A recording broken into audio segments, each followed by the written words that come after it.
Land 4 is going to be this project that's going to come through and wants to redevelop Campus Town, and they're a company based out of Kansas City, and they've done other projects around the Midwest, Aggieville, and I think there's another college where they went in and did a lot of revamping too. Um, Now, do you want me to tell you what I think are the issues with them? I just got to stop 1 second. I'm sorry. I got to move this mic up a little bit. I kind of talk kind of soft. I'm sorry about that. It's all right. It's not a problem. All right. Should be good. Thanks. Go ahead. Yeah. Good.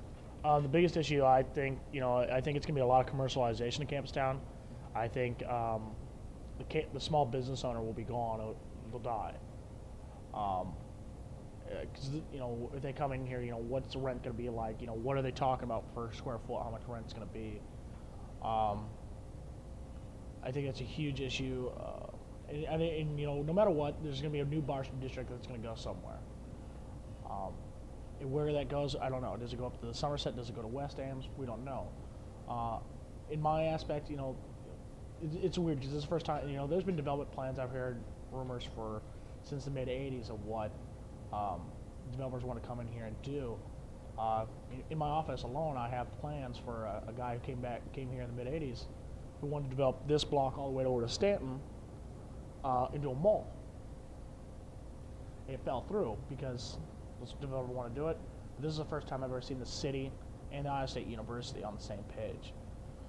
Now I know they think that all Campus Town is bars and tattoo shops.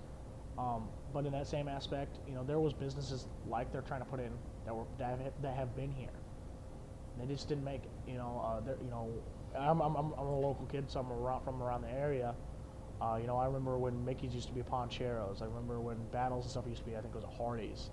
But there's certain things that just didn't make it. Clothing stores. This was a pharmacy back in the '80s. I mean, before it just didn't make it. Clothing stores just didn't make it.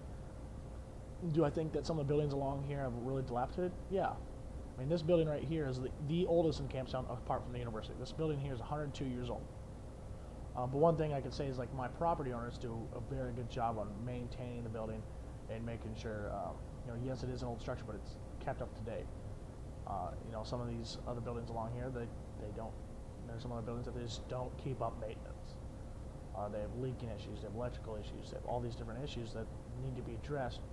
And I don't know where that falls under in their lease, if it's the property owner or the leaseholder who's in charge of making those improvements.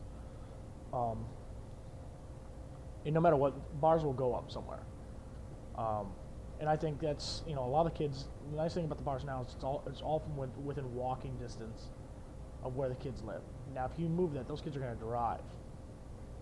And I think that's not going to be good either. I have a friend that goes to Manhattan, goes to K-State in Manhattan, and the bar district moved. They drive. DUIs, traffic accidents, those sort of things obviously went up.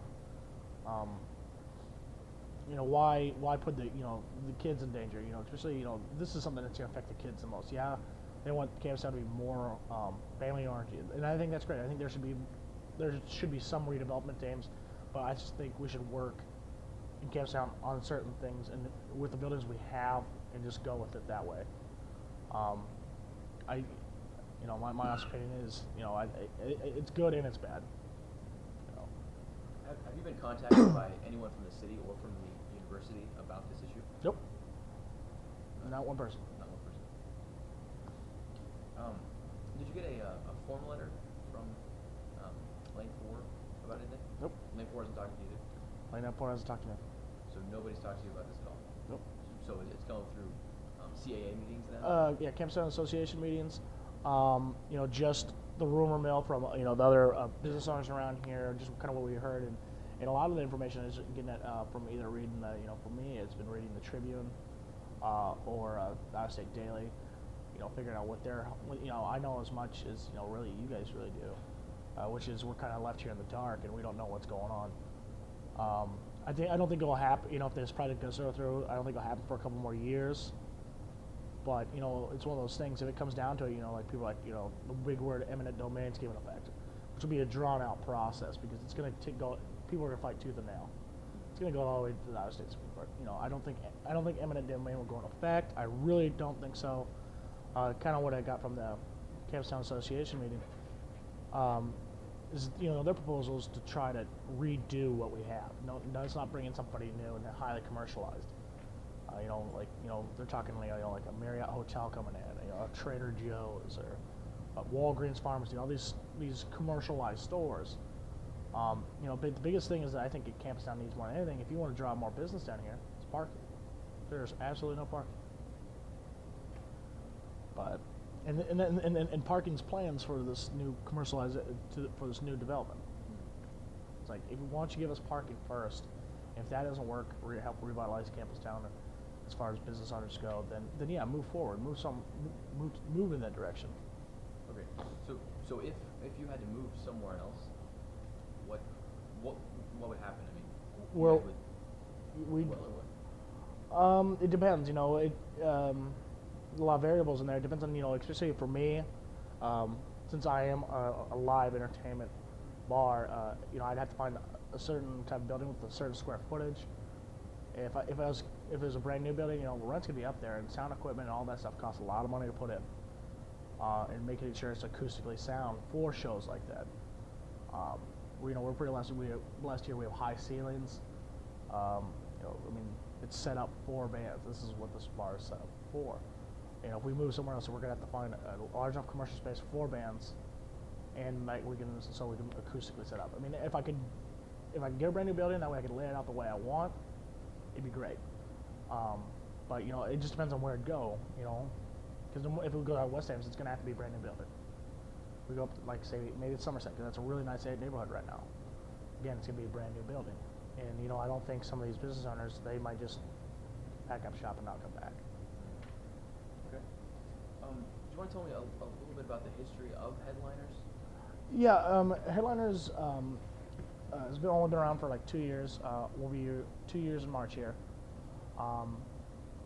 I used to run Chasers and Element with my current business partner Scott Davis, and the owners of the building, they also owned the business at the time, and it was Papa's Corner, and they came to us, and things just weren't working out for them as far as Papa's Corner goes, and they're going to step away from it. Lynn Chaplin is when it came to us and came to me, and it was kind of my opportunity because I wanted to get into the bar business, and they came to you with a decent price and bought it, and it's been here for 2 years, and we do all sorts of live entertainment here and bring in national and local bands. Some pretty famous bands that came through here and been here in the 2 years. Like Diller Rabbits, Sid Wilson from Slipknot's been here a couple times. The band Hurt, and then those are local guys that are putting on great shows. But one thing that's different between like when those Peoples and now is Peoples was very focused on one style of music brand, where I will bring in anything. We've had hip hop, we've had country, we've had rock, we've had metal. It just variances on what types of shows I get a certain type of year and how to appeal to the people, the kids, to come see it. Because certain genre of music isn't going to appeal to everybody. If I have a hip hop show anywhere here, it's not going to appeal to everybody. But we're a bar that has cover, and cover I know is a bad word, but when we have cover, it's one of those things that the money's not coming to me. It's going to these bands that are out there doing what they can to try to make it. That's what their dream is, and I'm some people like the cover bands a little better. Me myself, I personally like the original bands. I just like original music a little better, and it doesn't matter what really genre it is. Just live music, period, is something I enjoy going to see. But yeah, we're coming up on 2 years, and hopefully, depends on what goes on with this Lane 4 thing. Hopefully, a couple more years beyond that. What do you think the city's goal is here with Lane 4? The city and university, what they're trying to do? They want to clean it up so it looks nice for families. I want it to be family friendly, which I think is great. But they're going about it in a weird way. And there's empty spaces along here that people haven't gone and filled, and they're taking away what is part of out of state. And they want to in my opinion, it looks like they want to commercialize it. But again, they're trying to bring businesses here that have been here and they failed. And city's going to dump a lot of money in this. They're going to, they're probably going to give tax subsidies and stuff like that to this, this thing. What happens if a lot of these buildings sit empty? That doesn't look any better than bars and tattoo shops. At least there's something there. I mean, the reason there's bars and tattoo shops along here is because it's what works. That's what's working for these people. So I mean, I think that's what they want to do. I think they want to make it more family friendly. But it's hard to make something family friendly when there's no parking. So what in your mind would an ideal revitalization And of Campus Town? I think if they're going to do a Campus Town kind of like remodel down here, in my mind, I think we should some people might have been under like the Kansas City Power and Light District. I think that's a great idea right there. Like somehow blocking off this block, like maybe build a building across here, move that fire station that's that's the farthest one west in Ames out to a more centralized location. 20 years ago when that building went up, there was nothing out in West Ames. But now that there's a lot more out there, move it farther out there because they're going to have to move it anyways if they come to this land for. Building across there, and kind of block this off and leave the central area as a kind of an open courtyard.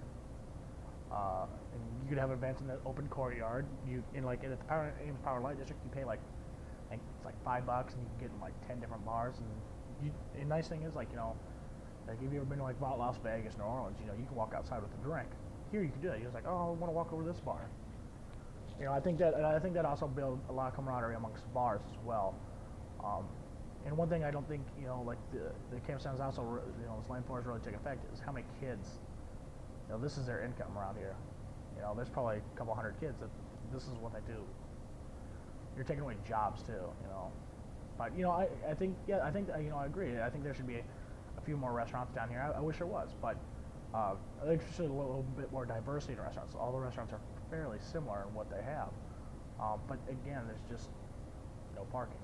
But if you did the parking ramp and kind of block this off, kind of like the Kansas City Power Light District, I think it'd be a great idea. Will it happen? Probably not. They probably won't consider my idea. Right. All right. So how is business at Headliners now? We're about that. It's really varied on what type of entertainment we have. We don't have really anything going on. We're not the busiest bar, but if we have a band that's local and they know it, we're packed. Like we have some really big shows coming up, and we had pretty big shows this past week, and we had a fantastic this past Tuesday. We have a drag show here once a month. It's a little off the beaten path for entertainment, but it goes over very well, and people enjoy it. We have a couple CD release parties coming up here that I know will be packed for. Dead Horse Dramas talked to me about doing a CD release party here. At Anytime, who are local, they work right here at another bar here in Campus Town about doing their CD release party here. But we're just a bar that if we're going to be busy, we have to have entertainment. We just can't not have something and be busy. Okay.